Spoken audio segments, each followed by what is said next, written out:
Hello everyone, मैं हूं Tathastu. Welcome to Tathastu ready space powered by edu quantum Kota ICC Ichchha Bodhi coaching classes Udgir. सो ये है आज का हमारा लेक्चर टॉपिक वाइज क्वेश्चंस के ऊपर। इससे पहले हमने एनर्जी का कर लिया, उससे पहले वर्क डन का कर लिया, तो ये आज हमारे पास है ये वर्क एनर्जी थ्योरम के ऊपर। So let's start. तो हमारा पहला ये क्वेश्चन क्या है, अब force act on 100 gram particle. एक फोर्स लग रहा है भैया 100 ग्राम पार्टिकल पे लग रहा है। तो पहली चीज गिवन भले ही मेरे साथ साथ लिखते चलना, जो क्वेश्चन में देखा जा रहा है वो तुरंत के तुरंत लिखते चलो। 100 ग्राम है यानी कि 0.1 kg भी कह सकते हो आप, क्योंकि केजी में सॉल्व करेंगे। इन such a way that force लग रहा है, किस तरीके से लग रहा है, in such a way that the position of particle is a function of time. जो पोजीशन है पार्टिकल की टाइम के फंक्शन में दे रखी है, and that x equal to 6t minus 2t² plus 2। ठीक है, ये आपको फंक्शन दे रखा है, is in metre at t is in second. भैया x जो है मीटर में है, t सेकंड में। तो वर्क डन ढूंढना है पहले 2 सेकंड में, पहले 2 सेकंड में। ठीक है, तो मेरे पास वर्क एनर्जी थ्योरम क्या होती है, work done by all the forces equals to change in kinetic energy, right. ठीक है, तो work done by all the forces is equals to k final minus के इनिशियल होता है। लेकिन पहले मैं उसके लिए मेरे पास फॉर्मूला तो हाफ एम वी स्क्वायर होता ही है। काइनेटिक एनर्जी का कितना होता है, हाफ एम वी स्क्वायर। ठीक, मैं थोड़ा साइड में जाता हूँ, हाफ एम वी स्क्वायर। लेकिन वेलोसिटी कैसे निकालेंगे, तो भैया x इक्वल्स टू कितना हो गया, 6t माइनस 2t² प्लस 2। ठीक है, पहले इसका dx बाई dt कर लो, क्योंकि उससे ही वेलोसिटी निकलेगी। तो कितनी हो जाएगी, ये तो हो गया 6 माइनस ये कितना हो गया 2, पावर नीचे आएगा 4t, और ये 2 का बच्चा डिफ्रेंशिएशन क्या हो जाएगा 0। तो ये तो फिनिश हो गया। तो अब ये जो आपकी वेलोसिटी निकल के आई है, इसको 2 टाइम पे निकालो। एक तो t इक्वल टू 0 पे निकालोगे तो वेलोसिटी आ जाएगी t0 पे 6 मीटर पर सेकेंड, और t is equal to 2 second पे 4 टू 8 माइनस 6, और ये प्लस का 6 माइनस का 8 हो जाएगा। तो वेलोसिटी हो जाएगी माइनस का 2 मीटर पर सेकेंड। ठीक, तो अब इससे बच्चा work done by all the forces क्या निकल के आ जाएगा, हाफ एम वी फाइनल का square minus half m v initial का स्क्वायर। तो हाफ मास कितना दे रखा है, वही है 0.1, और वी फाइनल कितना दे रखा है, फाइनल फाइनल माइनस का 2 का स्क्वायर, राइट। ठीक है, 2 का स्क्वायर हो जाएगा 4, और हो जाएगा माइनस का हाफ, और ये हो जाएगा 0.1। ठीक है, 0.1, और ये हो गया मेरे पास कितना, फाइनल इनिशियल कितना दे रखा था 6, 6 × 6 यानी 36 भी लिख सकते हो। तो ये हो गया 4, 2 का स्क्वायर कितना हो जाएगा 4, और मतलब 4, 0.4 कह लो, क्योंकि 4 आती 0.1 से मल्टीप्लाई होगा divide by 2 and it will become 0.2। Minus इधर कितना हो जाएगा 2 3 6, 3 6 18, और ये हो जाएगा हमारे पास 1.8। तो 0.2 प्लस का माइनस 1.8, तो ये कितना हो जाएगा माइनस का 1.6 जूल। ठीक, तो कितना हो गया 1.6 जूल, राइट। नेक्स्ट, इसमें क्या दे रखा है इस वाले क्वेश्चन में, बस वेलोसिटी टाइम ग्राफ दे रखा है, पार्टिकल दे रखा है, मास कितना दे रखा है 2 kg का दे रखा है, moving in a straight line as shown in a figure. भैया तुम देख सकते हो यहाँ पे 2 किलो का है और स्ट्रेट लाइन में घूम रहा है, जैसा कि फिगर में दिख रहा है। फिगर में क्या, डायग्राम में दिख रहा है। तो उसकी इनिशियल वेलोसिटी क्या है, यहाँ पे एक चीज़ तो लिख ही सकते हैं, देखो। तो v इनिशियल दे रखा है 20 मीटर पर सेकंड, जब उसका टाइम बेटा कितना है 0 है। देखो यहाँ पे टाइम कितना है 0, जो बिल्कुल यहाँ तब वेलोसिटी यहाँ पे 20, और जब टाइम ही 2 सेकंड है, टाइम ही 2 सेकंड है, तब उसकी वेलोसिटी दे रखी है 0। ठीक है, सेम चीज़ वापस से मैं इसको लगा सकता हूँ, कैसे लगाऊंगा, work done by all the forces equals to change in kinetic energy, यानी कि के फाइनल माइनस के इनिशियल। तो work done by all the forces equals to half mass दे रखा है मेरे पास m v फाइनल का square minus half m v initial का स्क्वायर, माइनस का हाफ मास दे रखा है मेरे पास 2, और v फाइनल कितना दे रखा है मेरे पास 0, क्योंकि v फाइनल यही था, माइनस हाफ मास दे रखा है 2, और v इनिशियल कितना है बच्चा 20 का स्क्वायर, राइट। तो 2 से 2 तो कैंसिल, और ये तो पूरा का पूरा 0, यानी कि माइनस का 400 जूल। 20 का स्क्वायर होता है ना, ऐसा कोई और ऑप्शन है, yes, second one is the right option. Next, if the value of force and length are increased by 4 times, then the unit of energy will be increased by है force and length, यानी कहीं ना कहीं force और length तो ये work done होता है, force into length, और energy is equal to work done करना चाह रहा हूँ, तभी force into length।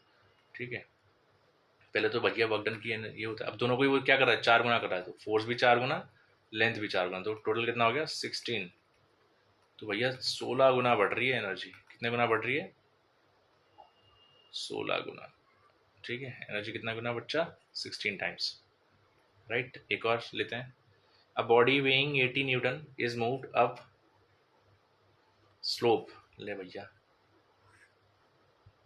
मूव करा लो, कितना मूव कर रहे हैं बच्चा, अच्छा बॉडी का वेट दे रखा है 80 न्यूटन, तो और मूव करा रहे हैं, कितने के एंगल पे करा रहे हैं, 60 डिग्री पे, थ्रू हॉरिजॉन्टल। हाँ ठीक है, डिस्प्लेसमेंट कितना करा बच्चा इसने, कितना करा displacement, displacement of 1 metre, 1 metre का डिस्प्लेसमेंट है। ठीक है, the energy of the body will be, the energy of the body will be, तो ये भैया हाइट एच हो जाएगी।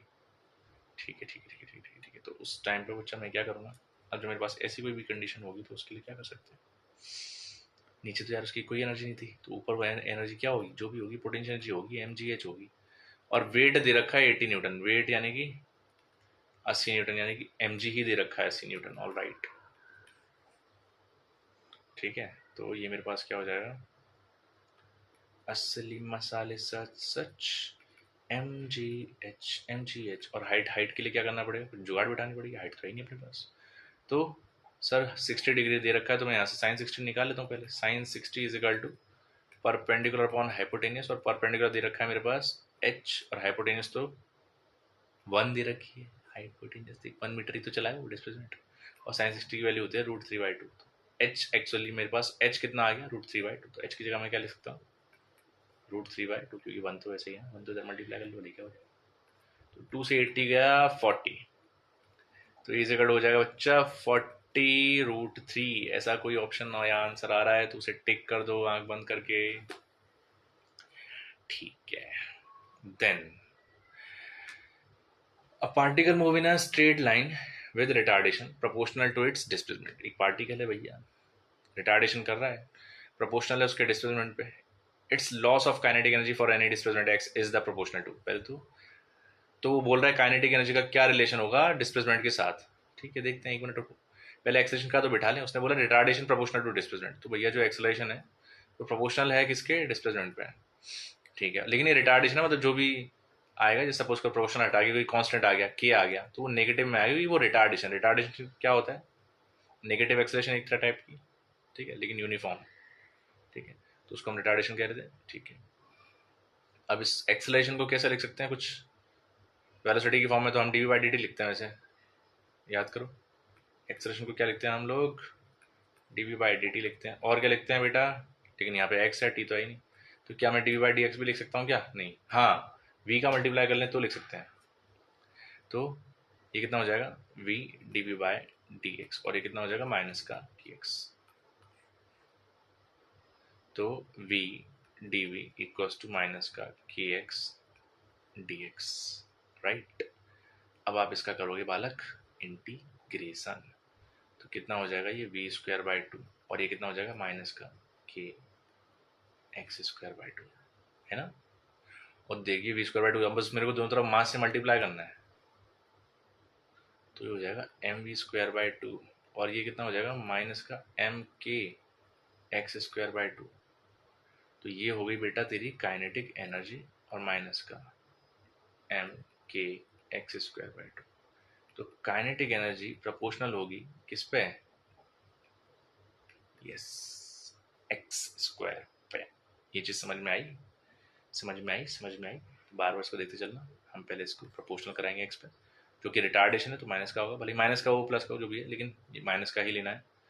एक्सेलरेशन को ऐसी फॉर्म में लिखना है जिससे वो, क्योंकि बोल भी रहा है kinetic energy for any displacement x proportional कितनी होगी, तो काइनेटिक एनर्जी मतलब वेलोसिटी की फॉर्म में लेना है, लेकिन ऐसी वेलोसिटी जहाँ पे एक्स भी दिख रहा हो, क्योंकि यहाँ पे एक्स दे रखा है, अब क्रॉस मल्टीप्लाई करके मैंने डी को तो यहाँ भेज दिया, एक्स डी हो गया, ये वी डी हो गया। अब क्या करेंगे अपन, इसका इंटीग्रेशन करेंगे, इंटीग्रेशन करते v²/2 हो गया, ये kx²/2 हो गया, बस अब क्या मास मास का मल्टीप्लाई करके मैंने इसको काइनेटिक एनर्जी में कन्वर्ट कर लिया बस। और काइनेटिक एनर्जी किसके प्रोपोर्शनल निकली, क्योंकि मास तो कांस्टेंट, k कांस्टेंट, 2 कांस्टेंट, तो सिर्फ x²। देन नेक्स्ट,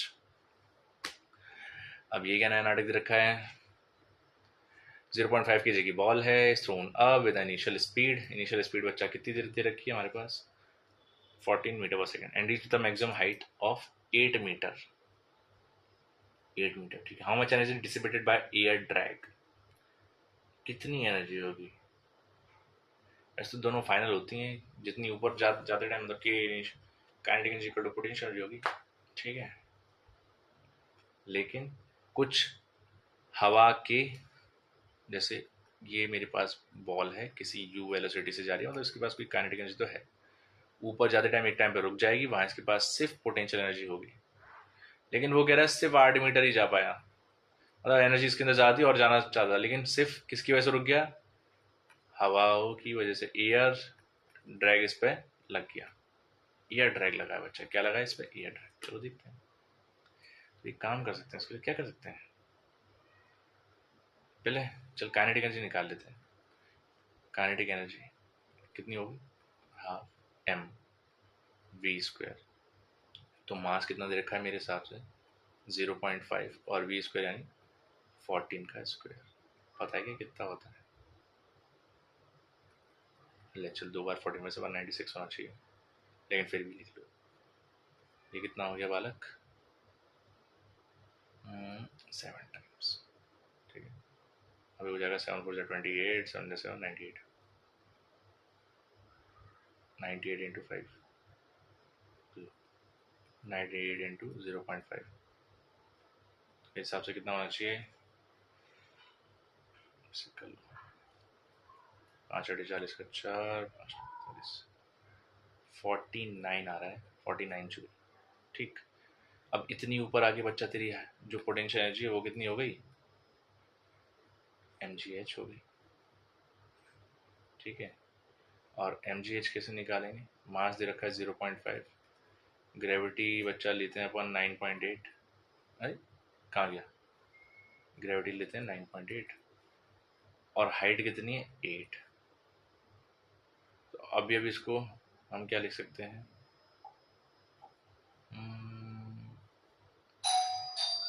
अब ये कितना आएगा? ठीक है, ये तो और भी बढ़िया, ठीक है।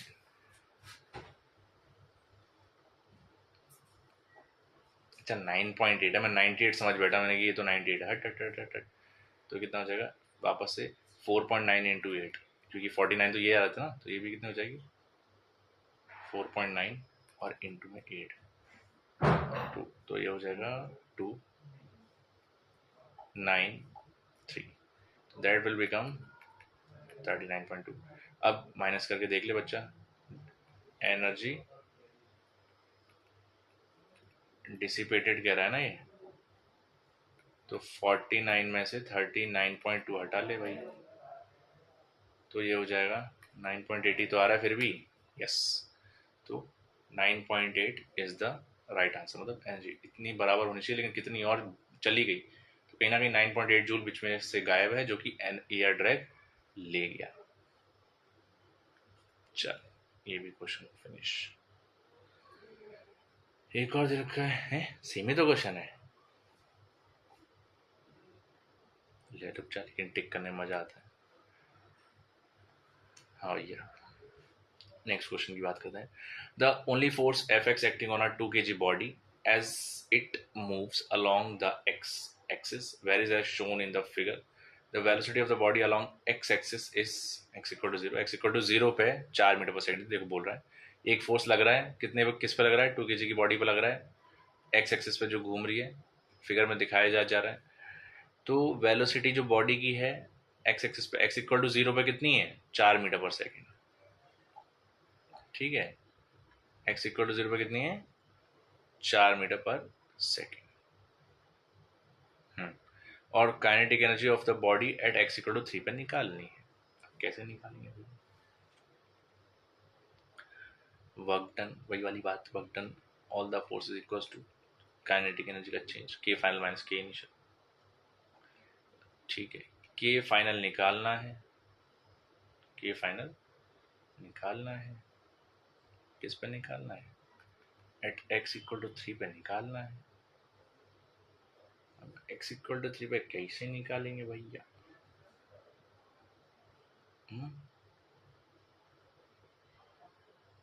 कोई विचार विचार है तो बताओ यार।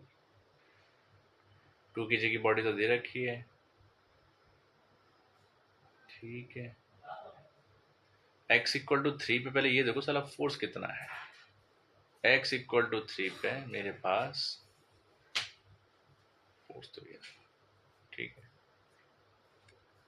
x इक्वल टू 3 पे हमारे पास, ठीक है।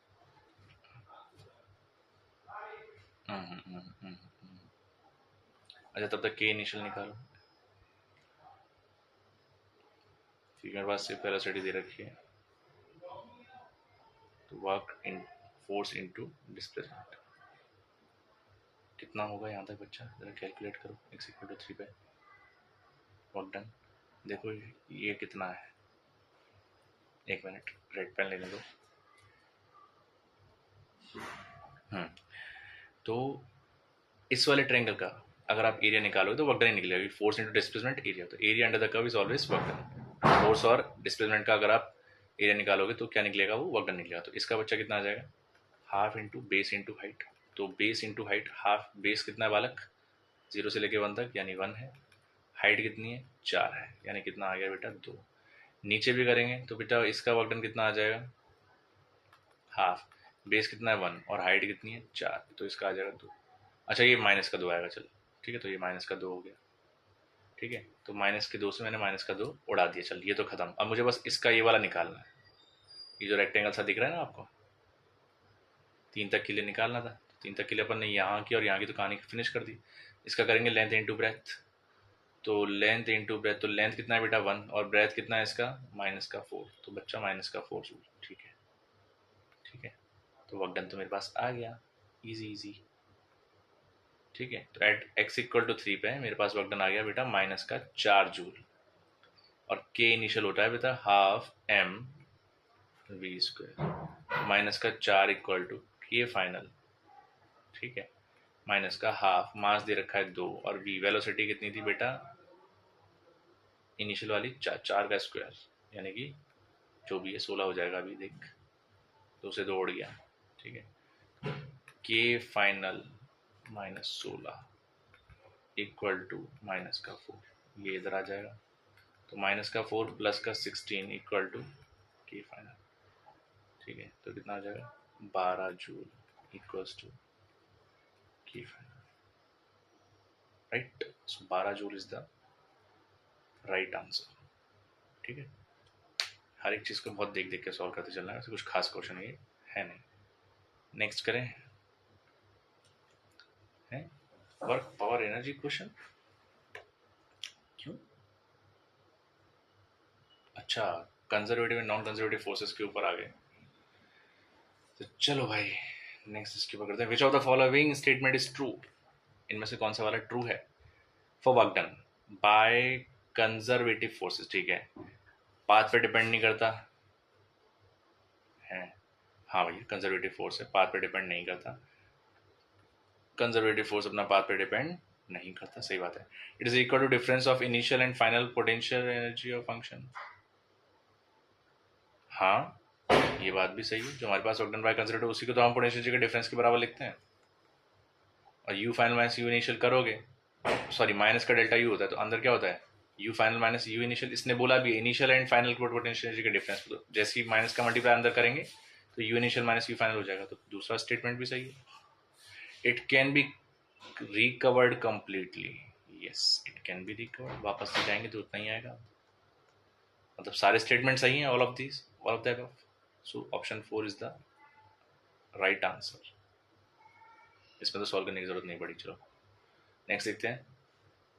As shown in the diagram, a particle is to be carried with the A to C. भैया ए से लेके सी तक गए, कौन कौन से पाथ को यूज करा, पहला दूसरा तीसरा, first second third, in a gravitation field, then which of the following statement is correct, which of the following statement is correct. तो वर्क डन सब is same for all the path, क्या statement, तो ये भी सही है, पहला ही सही है। ठीक है, सब पे भैया सेम ही तो होगा। ग्रेविटेशन फील्ड में लेके जा रहे हो, ए से जाओगे तभी भैया पार्ट डिपेंडेंट नहीं होता है, वो फाइनल इनिशियल पर डिपेंड करता है। Work done is minimum for, अरे बाकी तो ये सब गलत है, हट, first is the right answer. Next, the relation between conservative force and potential energy is you. Okay, तो वो कैसे होगी, भाई कंजर्वेटिव है ना, तो वर्क डन को आप पोटेंशियल एनर्जी में फॉर्मेट में निकालोगे तो हो जाएगा डेल्टा यू, वो भी माइनस का, तो आप उसको जा सकते क्या लिख सकते हो, डी यू माइनस का लिखोगे। और वर्क डन को क्या लिख सकते हो, फोर्स इनटू डिस्प्लेसमेंट। देखिए इधर समझाता हूँ। तो work done by conservative is equal to minus का डेल्टा यू, यानी कि माइनस का डी यू भी लिख सकते हो आप इसे, ठीक है। तो फोर्स को आप क्या लिखोगे, force into displacement which is equal to minus का डी यू। तो अगर जब आप फोर्स निकालोगे तो क्या हो जाएगा, माइनस का D you by D x. I think third one is the right answer, ठीक है। इसमें तो कुछ भी खास नहीं था। लाओ इसकी बात करें यार। नेक्स्ट क्या दे रखा है, for the path P Q R is conservative force, भैया कंजर्वेटिव दे रखा है। The field amount of work done in carrying a body from P to Q and Q to R is 5 joule and 2 joule. P से लेके Q तक दे रखा है आपका, एक मिनट ब्लैक कलर का पेन ले दो। पी से लेके क्यू तक का दे रखा है आपका बेटा 5 जूल, और क्यू से लेके आर तक का दे रखा है बेटा आपका 2 जूल, ठीक है, ठीक है। The work done in carrying a body from P to R, अब यहाँ वो कह रहा है यहाँ से यहाँ तक लेके जाएंगे तो कितना होगा, यहाँ से यहाँ तक लेके जाएंगे तो कितना होगा, दोनों केस में अरे वो कंजर्वेटिव है, सेम ही रहता है। तो 5 + 2 अगर आप ऐसे लेके जाओगे तो ये होगा बेटा 7 जूल, और इधर से भी आओगे तब भी बेटा होगा 7 जूल। तो 7 joule is the right answer, ठीक है। बकवास क्वेश्चन कहीं का, हट। A particle is moved from 0 to AA under a force this from 2 path, ठीक है। फोर्स तो भैया कांस्टेंट है, ठीक है। 2 पाथ 1 O से लेके P, part 2 OQP। Let W1 and W be the work done by this force. अब पाथ पे डिपेंड नहीं कर रहा है बार बार एक ही चीज, तो W1 W2 दोनों आपस में क्या होंगे बच्चा, बराबर होंगे। विच ऑफ द फॉलोइंग, अब एक सिंपल सी चीज है, वैसे हम बार बार कंजर्वेटिव फोर्स, हम यहाँ पे कंजर्वेटिव फोर्स को लेके चीजें सॉल्व कर रहे हैं, जिस बात का ध्यान रखना, ठीक है। विच of the following statement is incorrect for work done by conservative forces, ठीक है। कंजर्वेटिव के लिए कौन सा कथन सही नहीं है, ऑप्शंस हैं आपके सामने। पहला क्या रखा है, work done is path independent, हाँ बिल्कुल सही है। The work done to bring a body from infinite to a point is the potential energy at that point, हाँ पोटेंशियल एनर्जी ही होती है, कोई दिक्कत नहीं।